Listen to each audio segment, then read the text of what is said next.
mana karena ibu memiliki keunggulan untuk memberi kasih sayang, sentuhan hangat terhadap bayi tersebut.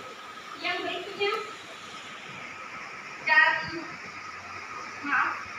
dan pada periode ini seorang bayi itu lahir dan mulai bisa berbicara, bukan berbicara langsung, tapi dia memiliki tahap-tahap proses untuk bisa berkata, contohnya mama, tapi tidak begitu lengkap, mungkin kurang kata.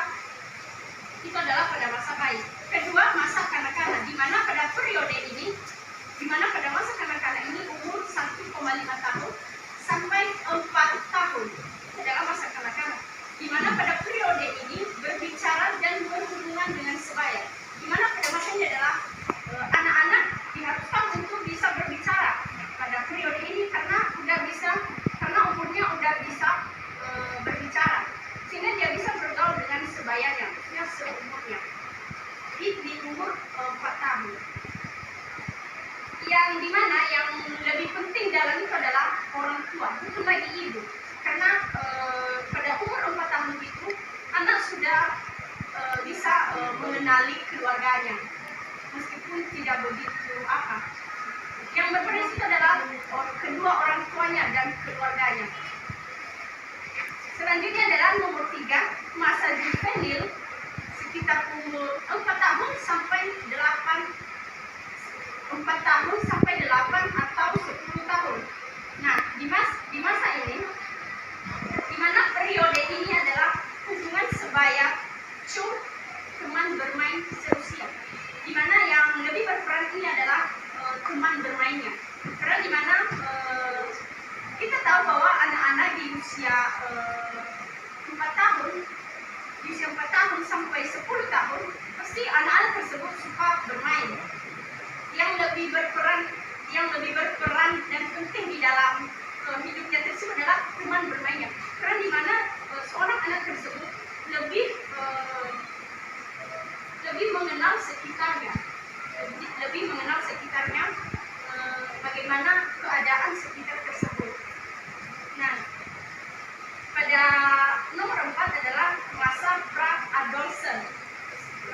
Pada masanya adalah puber awal, pubertia, di mana pada umur ini adalah 8 tahun atau 10 tahun sampai 12 tahun. Nah, orang yang terpenting di dalam itu adalah Cang Tunggal.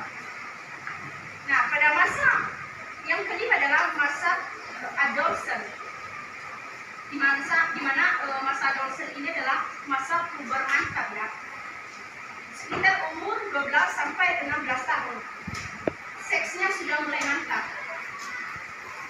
Yang lebih terpenting di sini adalah Camjama.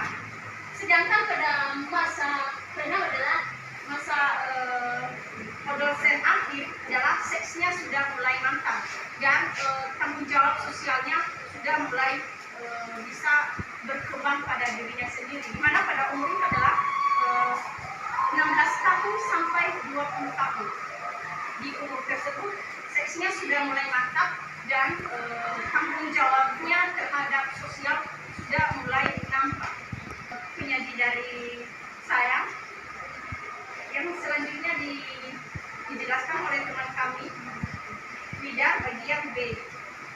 Pada kami dijelaskan.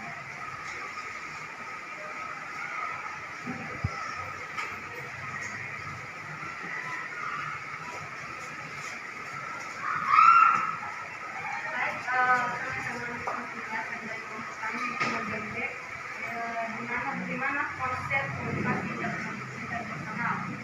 Yang pertama, ada asas-asas komunikasi interpersonal. Komunikasi berlangsung antara pikiran seseorang dengan pikiran orang lain. Kedua, orang hanya bisa mengerti sesuatu hal dengan menemukannya pada hal yang lain yang sudah dimengerti. Ketiga, setiap orang berkomunikasi tentu mempunyai tujuan, di mana kalau kita berkomunikasi dengan seseorang, pasti kita berkomunikasi pasti ada tujuannya. Misalnya, si A ingin berkomunikasi ke B, pasti si A punya tujuan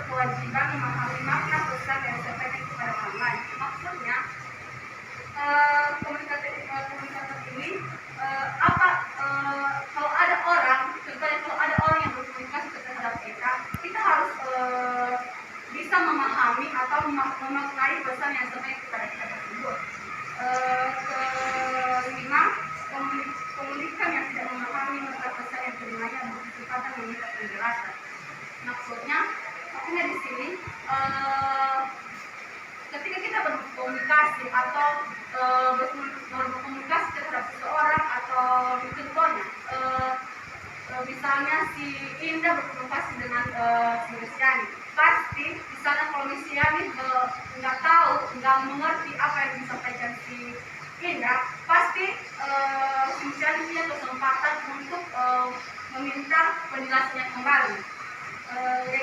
Kedua yaitu ciri-ciri komunikasi interpersonal. Pertama, interaksi dua arah atau timbal balik. Kedua, suasana non formal.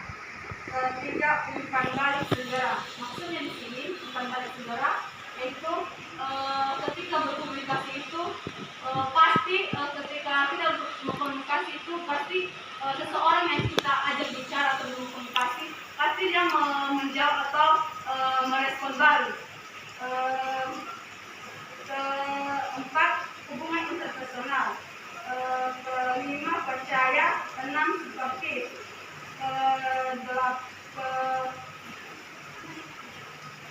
Tujuh, supportif. Delapan, keterbukaan. 9, empati. Dan 10, menyenangkan. Ketiga, prinsip komunikasi interpersonal.